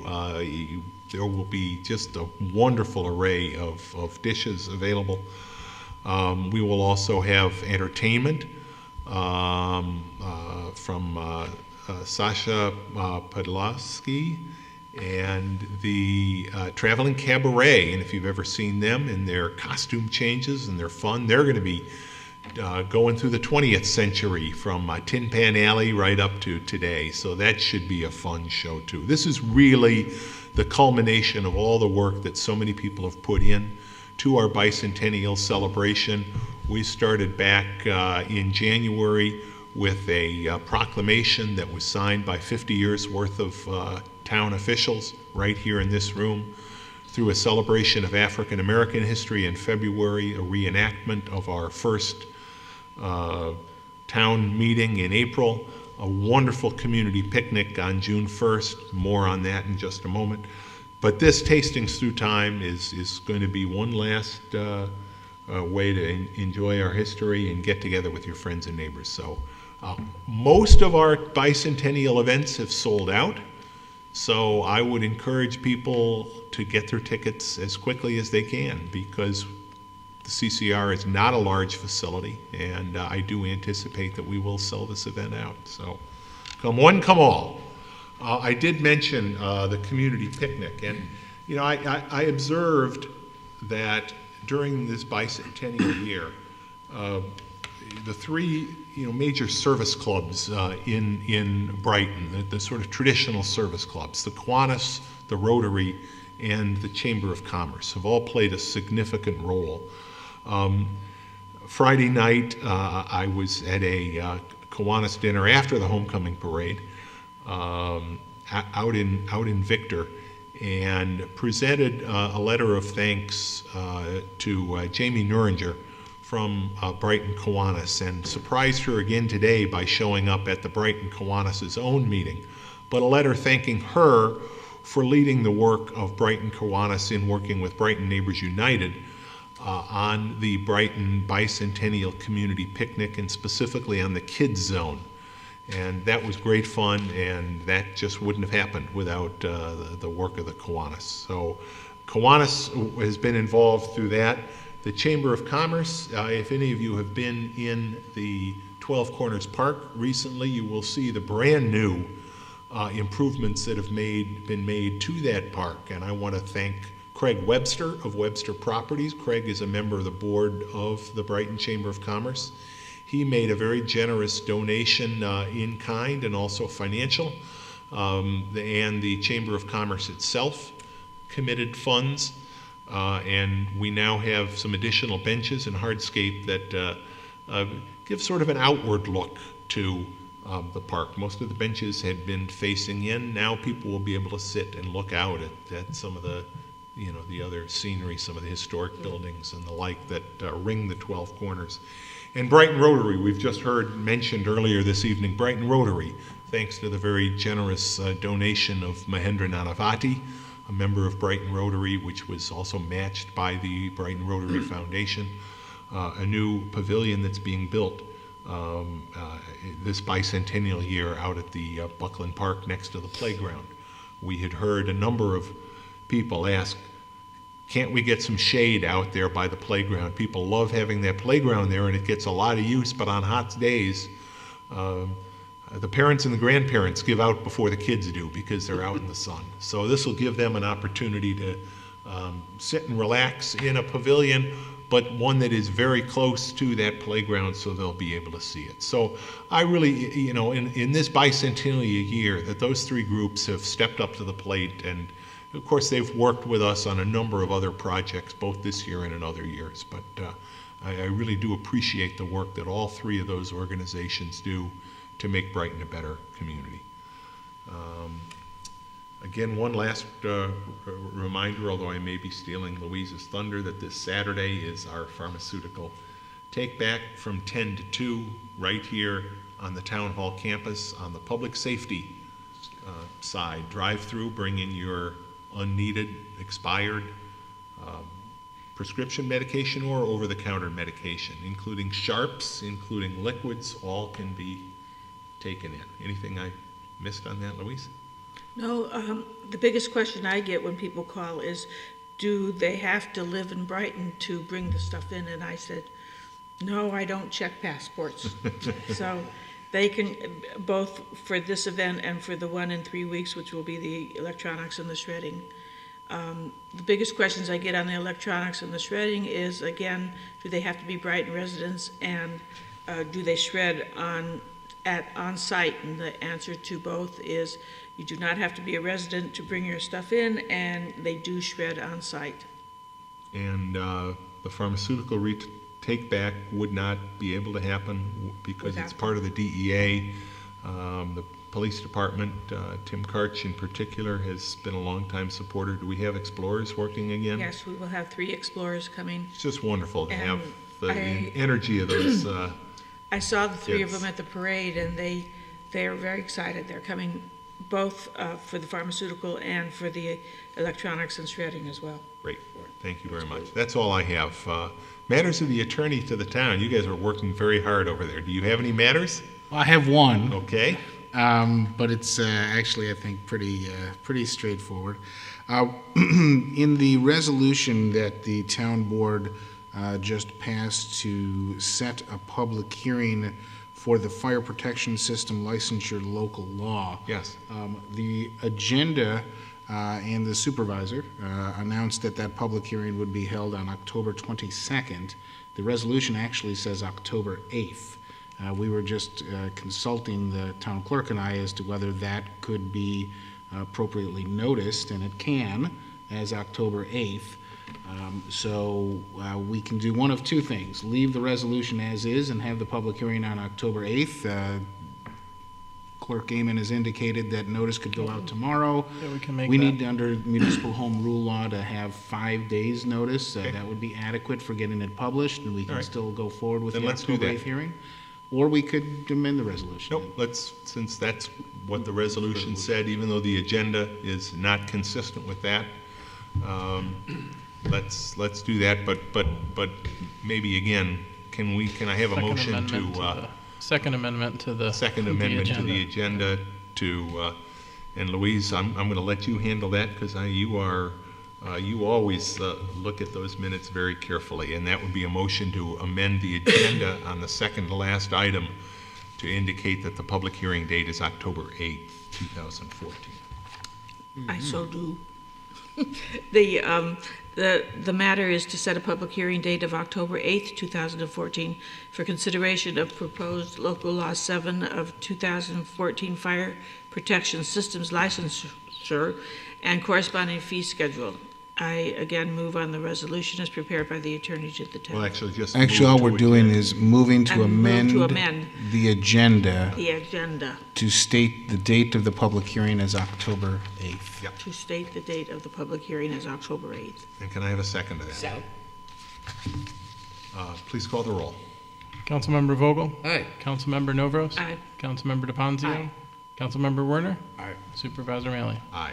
And thank you for that, and thanks to the eagle eyes of our finance director, Suzanne Zaso, always on the outlook for numbers that are out of place. She found that one, so thank you. Matters of the town clerk. I have nothing. Matters of the board. Louise, clarification on the shredding. I think you ought to mention about businesses, and how. Yes, we have stated in our brochures and our flyers that the shredding is for personal items. We really do not want businesses, especially businesses that are closing and have boxes of old papers and financial papers. We don't want them to bring them because it holds up the line. When people bring their stuff from home, the flow goes very quickly, but when businesses start coming in, it's not right for them to come to this And it's not really fair to the shredding companies because they are a business and go to businesses to help out people. So it is for residents. It includes home-based businesses because it's out of a residence. Does not an exemption. Yes, yeah. Thanks for that clarification, yeah. The other thing I'd like to bring to the attention of the public as well as my colleagues here, we are now seeing the beginning or the fruition of a win-win situation. On Westfall Road, if you go over there now or anytime, tomorrow or the next day, you're going to see a screened-in construction site for Empire State College on state-owned lands, and it's a success story not only for the state but for all of us, because when they first came in here, they had purchased for $850,000 11.5 acres on South Clinton, which was going to take it right off the commercial property tax potential for us as a town. And when we queried them and I asked them, you've got 62 acres around the corner that they're going to be looking to empty out as state-owned lands. Have you ever thought about maybe building the college over there? And they said, well, we never thought about it. Remember that discussion? Oh, yes. And finally they came to their senses, put the land back on the sale block, and they recovered their funding. The property, the 11.5 acres on South Clinton, are now back on the tax rolls. And I'm happy to say that they are now constructing Empire State College on Westfall Road, directly across from the Brighton Town Park. We've already seen some proposals for the development of the South Clinton property, which will enhance that property and its assessed value and revenues to the town. And I do want to, we've talked about this before, but I do want to credit certainly the representatives from Empire State College for being willing to take another look. But I certainly want to acknowledge, because instrumental in making sure that happened was Assemblyman Joe Morelli. We met with Empire State College representatives and other state representatives. It was a fairly intense meeting, but I think when all was said and done, everybody, as you said, everybody appreciated that this was the right thing to do.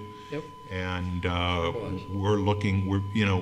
we talk all the time, and it's true. Brighton is known for educational opportunity of all kinds. Empire State College provides adults with educational opportunities that maybe for some reason they weren't able to take advantage of. Maybe this is just the easiest way for them to get that next degree.